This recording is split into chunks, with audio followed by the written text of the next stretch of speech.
Welcome back. This is a crystal clear mind.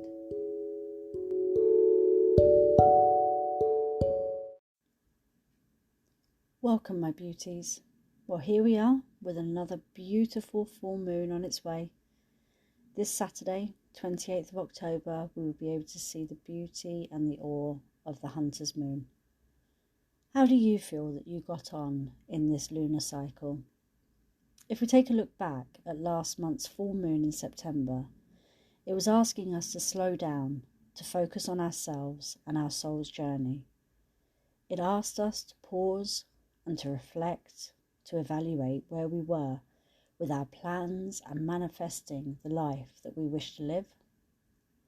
And then 2 weeks ago, we had the Libra new moon, which asked us to set our intentions going forward, to prioritize yourself and have a look at where you're giving too much of yourself to the wrong people. It also wanted us to work out what it was that we needed from others to feel supported on that journey. As this weekend's full moon approaches, it also brings with it a partial lunar eclipse, which is completing its 2-year cycle. Now, like full moons, lunar eclipses are revealing. They convey truth. And they are much more emotionally charged than a solar eclipse, as they affect the emotional body to a greater degree. A lunar eclipse is a chance to create significant changes in your life. It may come as a surprise to you, those changes, or it could be quite abrupt, but it does not mean that it has to be negative.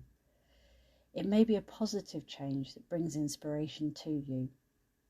Now, you might notice old energies rising up to the surface again, but this time it's for understanding and for closure. Even if you feel that you've already dealt with these energies and you've released them, you may find that you are being faced with them again as they make their final exit from your consciousness. We are also currently in Scorpio season, a time where you need to go easy on yourself. Be in tune with your intuition and your introspective. A time to look inwards, to reflect on how you've been expending your energy. Where could you form deeper connections? Who or what is worthy of your time? So this is going over the subjects we touched upon with the Libra new moon 2 weeks ago. And now this full moon in Taurus energy has combined with Scorpio season and all of this inner work that we are doing. And together they will bring tremendous power. Following on from last month's solar eclipse and now this weekend's partial lunar eclipse, together these 2 recent eclipses will allow us to balance, to find stillness, and to find beauty amongst the chaos. Now Taurus, and I'm not biased because I am a Taurus myself, but Taurus is the sign of stillness. It's a constant reminder to connect with the earth, to feel supported, to feel grounded, to be abundant. The eclipse in this sign will be a bit gentler on our nervous systems than any other eclipse, which I think that we're probably all very, very grateful for, as some of them recently have been incredibly intense and they've raised a lot of emotions and feelings. The Taurian energy will restore our inner peace. When life feels like it's just too much, it's too overwhelming, it's too overstimulating, then this Taurus energy is where you need to turn to. It helps to connect you to the subtle energies of nature. So take a deep pleasure in things like the sun on your face, the feeling of the wind through your hair as it kisses your cheek, and the ground under your feet. Both the Scorpio and Taurus energy are concerned with ensuring that you are in the present moment. They both want us to center ourselves and center our energy at the same time.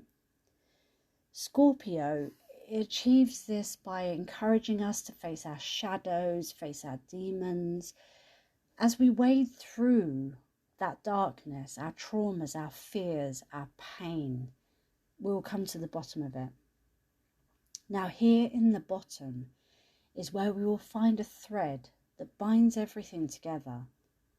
In feeling that kind of interconnectedness, we are able to find our truth, and that's where we find our stillness.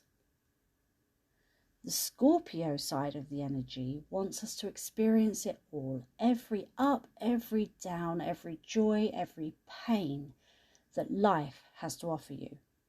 And at the end of it all, as you finish this roller coaster ride, you'll find peace. Now, Taurus, on the other hand, just wants us to find peace. It encourages us to look outside of ourselves and see our reflection within nature. It does not want us digging through shadows. No, it really wants us to remind ourselves that we go through the same cycles of the season and we carry the same energy of the ocean.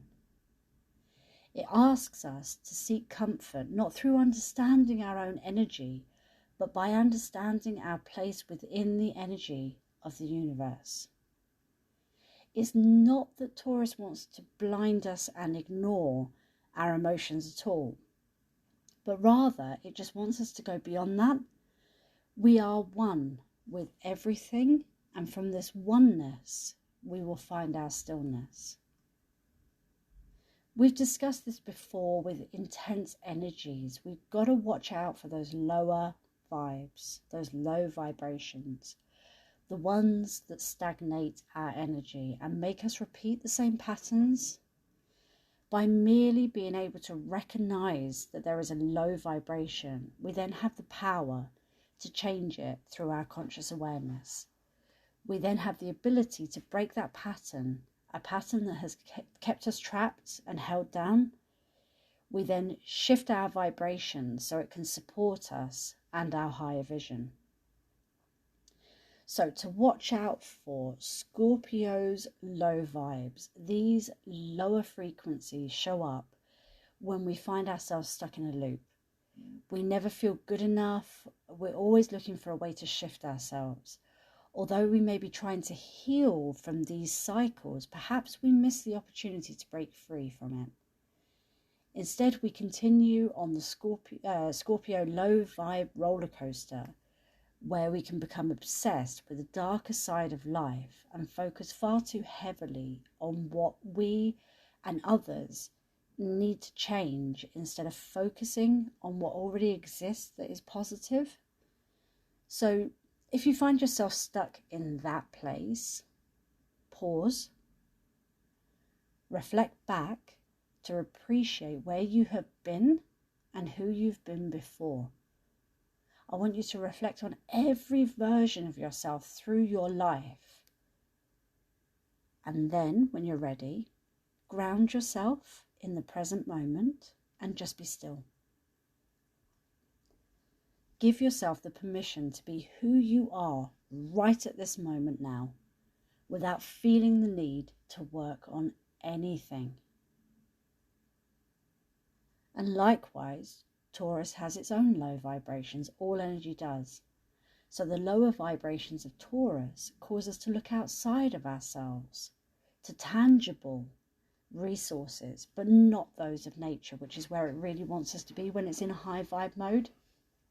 So instead of feeling connected, we constantly need more possession, more time, more money.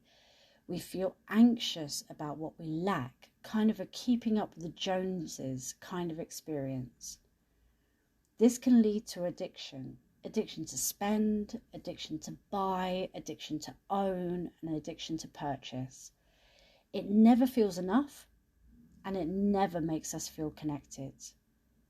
This low vibe of Taurus makes us forget about our connection to nature.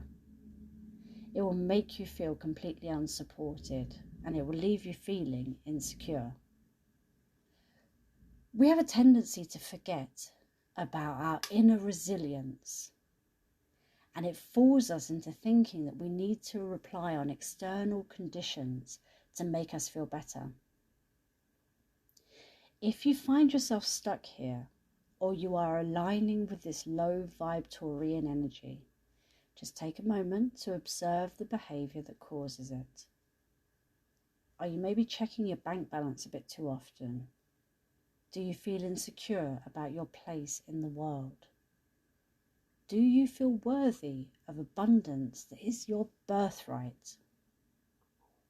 You need to sit with these thoughts and be still. Feel your connection to nature. Feel your part in the vast universe. And then breathe deep and know that the earth is supporting you, as is the universe. You can absolutely survive anything that life throws at you. So let go of the need to control everything. Remind yourself of just how resilient, creative, and capable you are in this world. Connect with this inner strength that Taurus is highlighting to you. So if you work with crystals, as I do, as part of your full moon ritual, then I want you to try using, if you have it, selenite. This is a fabulous all-rounder crystal, by far my favourite. Self-charging, it's a powerful healer and it brings instant positivity with it. It's also really good for mental clarity and a sense of calm.